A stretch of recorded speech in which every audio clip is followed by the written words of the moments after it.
లేకపోతే చిన్న మాట అన్నందుకు సూసైడ్ ఏంది, స్కూల్లో టీచర్ ఏమనంటే సూసైడ్ ఏంది, తండ్రి ఏమనంటే సూసైడ్ ఏంది, ఎగ్జామ్ లో పాస్ అయిపోతే సూసైడ్ ఏంది, ప్రతిదానికి సూసైడ్ అయినా సాఫ్ట్వేర్.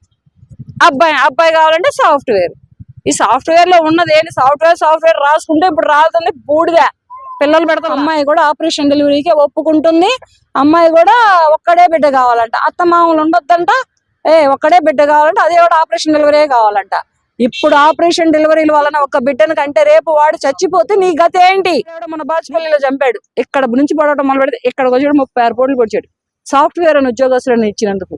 నిన్న ఒక అమ్మాయి సూసైడ్ చేసుకుంది.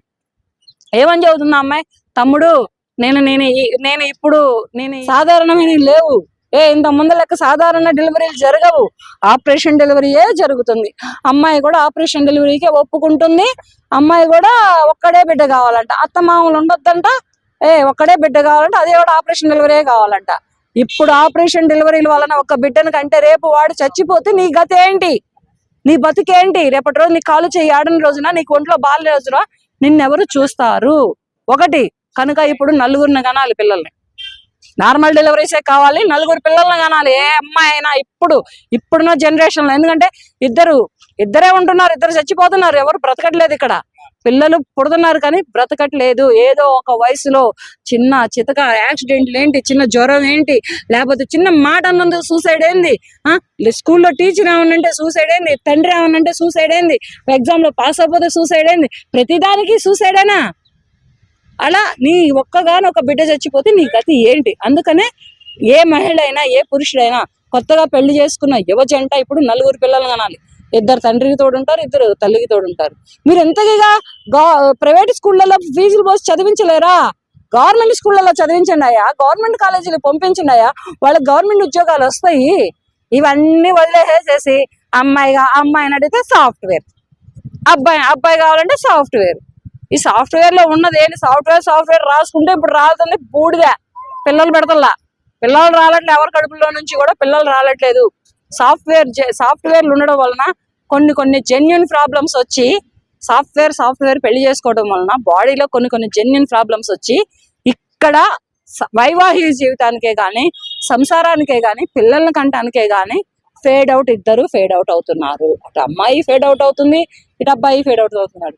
వీళ్ళు ఈ సాఫ్ట్వేర్ ఉద్యోగాలలో లక్షలు సంపాదించుకొని, విల్లాలు సంపాదించుకొని, కార్లు సంపాదించుకొని, పిల్లలు లేని విడబతికెందుకు? పిల్లలే లేనప్పుడు వీళ్ళు ఇన్ని లక్షలు సంపాదించుకుంటే ఇంకెందుకు? వాడెవడో మన బాచుపల్లిలో చంపాడు, ఇక్కడ నుంచి పడవటం మొదలు పెడితే ఇక్కడికి వచ్చాడు 36 కోట్లు పొడిచాడు సాఫ్ట్వేర్ అని ఉద్యోగస్తులను ఇచ్చినందుకు. నిన్న ఒక అమ్మాయి సూసైడ్ చేసుకుంది. ఏమని చెబుతుంది అమ్మాయి, తమ్ముడు నేను ఈ రాఖీ పండగకి నీకు రాఖీ కట్టలేనేమో తమ్ముడు, నన్ను చంపుతారో తెలియదు, చచ్చిపోతానో తెలియదు, కట్నం డౌరీ వరకట్నం గురించి వేధించి ఆ అమ్మాయిని చచ్చిపోయేదాకా తీసుకొచ్చారు. వాడు సాఫ్ట్వేరే. ఎంత కట్నం ఇచ్చారో, ఎంత బంగారం పెట్టారో, ఎంత చేశారో ఆ అమ్మాయికి ఆ తల్లిదండ్రులు, సాఫ్ట్వేర్ ఉద్యోగస్తుడని. కానీ ఆ సాఫ్ట్వేర్ ఉద్యోగస్తుని చేసుకునే ఈ అమ్మాయి ఆ తల్లిదండ్రులకే గాని, ఆ అన్నదమ్ములకే గాని దూరం అయిపోయింది. తమ్ముడు ఈ రాఖీ పండగకి నేను రాఖీ కడతానా లేదా అంటే నా కళ్ళల్లో నీళ్లు తిరిగాయి. ఎందుకే నీకు కష్టం, పుట్టింటికి వెళ్తే బతికేస్తావు కదా అని.